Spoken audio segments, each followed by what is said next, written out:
Bonjour Marsouin, comment allez-vous aujourd'hui? Capitaine Clueless! Peut-être pouvez-vous m'aider? J'aurais besoin de nos ressources. Une imprimante, vous voulez dire? Ah, vous savez, une ressource pour mon projet. Des tables puis une chaise. Non, une ressource. Une licence pour un logiciel? Non, vous savez, quelqu'un qui travaille. Ah! Vous voulez dire un humain? Ressources. Capitaine Clueless, on n'est pas des ressources, on est des personnes. Ressources. On n'est pas des ressources. Ressources.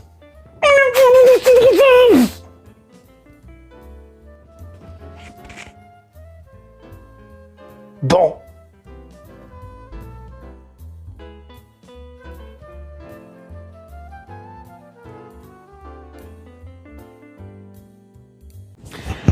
Alors, j'espère que vous avez apprécié les aventures du Capitaine Clueless. J'aimerais expliquer davantage pourquoi est-ce que j'ai un problème avec le terme ressources. D'abord, historiquement, il y a une histoire derrière ce mot-là. À l'époque où les gens travaillaient sur des chaînes de montage, tout ce qu'on faisait la journée longue, c'était visser des boulons, visser des vis, taper des clous, je ne sais trop. C'était pas tout à fait déplacé de dire que les gens étaient des ressources, c'est-à-dire qu'on pouvait enlever un travailleur, en mettre un autre à sa place, sans grands impacts. Maintenant, c'est avec certitude que je vous dis, aujourd'hui, si on remplace un travailleur, un employé, un collègue par quelqu'un d'autre, même avec le même background, la même expertise, je vous garantis que l'impact va être complètement différent, il va être démesuré, parce que simplement, on ne peut plus considérer les travailleurs seulement comme des gens qui font des choses, mais aussi comme des gens qui sont. Appeler quelqu'un une ressource, je trouve ça complètement déshumanisant. Je trouve que c'est une manière de renier un petit peu son existence, son savoir-être, son savoir-vivre. C'est renier un petit peu le fait que cette personne a des besoins, des sentiments. Elle est là simplement pour rapporter pour l'entreprise. C'est tout.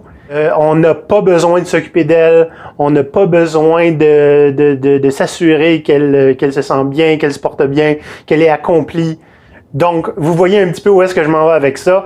Et si je veux pousser à l'extrême cet exemple-là, je dirais, vous avez peut-être vu dans certains films où il y a des tueurs en série qui refusent de nommer leurs victimes par leur nom parce que ça les rendrait humaines tout d'un coup. Je ne peux pas m'empêcher de faire le même genre de rapprochement.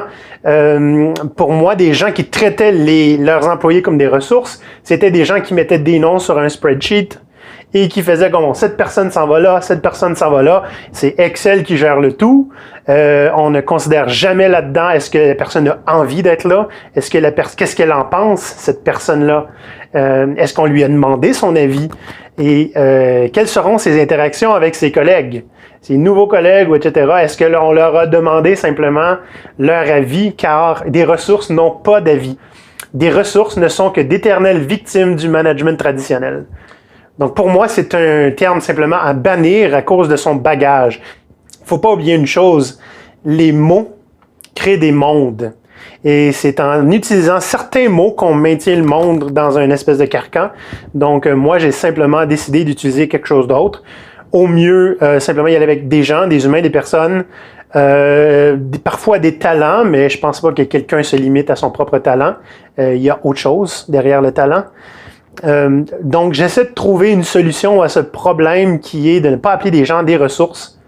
Parce que les gens ne sont simplement pas des blocs Lego qu'on peut empiler un par-dessus l'autre jusqu'à temps qu'on ait le résultat voulu.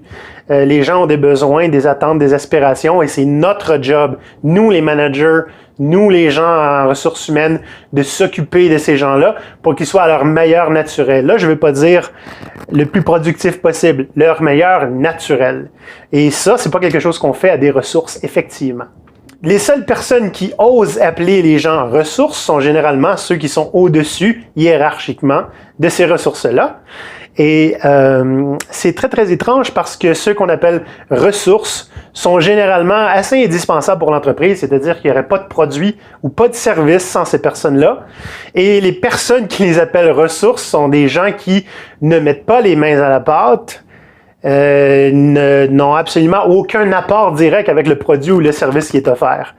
Et l'ami Éric Laramé en a sorti quelques fois que j'aime beaucoup, et il dira évidemment que ce n'est pas lui l'auteur, mais ça c'est son problème, hein, s'il veut pas qu'on utilise son nom sur des concepts qu'il partage, qu'il ne les partage pas. J'ai souvent vu Éric Laramé dire, évidemment je le reprends en français, « Si tu m'appelles ressources, moi je vais t'appeler dépenses mensuelles, ce n'est que justice. » Donc finalement, les gens qui mettent la main à la pâte sont des ressources, ben ceux qui mettent pas la main à la pâte, c'est simplement une dépense récurrente, parfois inutile, soyons honnêtes. Ça rappelle un peu le genre de dynamique qu'on peut trouver dans certaines entreprises. Maintenant, ben tous les gens RH de mon réseau vont peut-être se demander, mais là, Olivier, qu'est-ce qu'on va faire avec RH? Les gens sont habitués à RH et de là, tout ça, c'est dans notre ADN, on peut pas changer. Ben, je ne sais pas. Moi, je vous dirais à vous de prendre le défi et de changer ces termes-là. Il existe déjà des alternatives. Il y en a qui mettent talent et culture. Soit, c'est déjà pas mal. Est-ce que, par exemple, il n'y a que des talents et des cultures? Il n'y a personne aussi. Est-ce que ça résume le tout? Je ne sais pas. Un des termes qui me donne le plus d'urticaire, bien honnêtement, c'est capital humain. De l'argent humain! Sérieusement? On peut faire mieux que ça? Et puis, ben, encore, il y a l'ami Éric Laramé qui a tendance à partager des choses intéressantes. Si tu veux pas qu'on parle de tes affaires, parle-en pas, Éric! Éric a souvent partagé quelque chose, je sais que ça vient de quelqu'un d'autre. Les gens, les RH, pourquoi est-ce qu'on les appelle pas Resourceful Humans?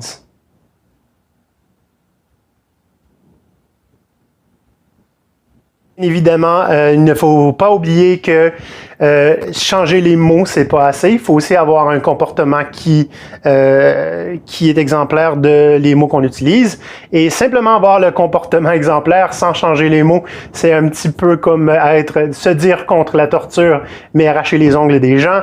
Donc, soyons conséquents dans la manière dont on traite nos personnes. Utilisons des termes qui ne sont pas déshumanisants et tout le monde s'en portera mieux. Sur ce, merci de votre écoute et n'oubliez pas, le monde du travail ne pourra pas se changer tout seul. Devenons tous des humains.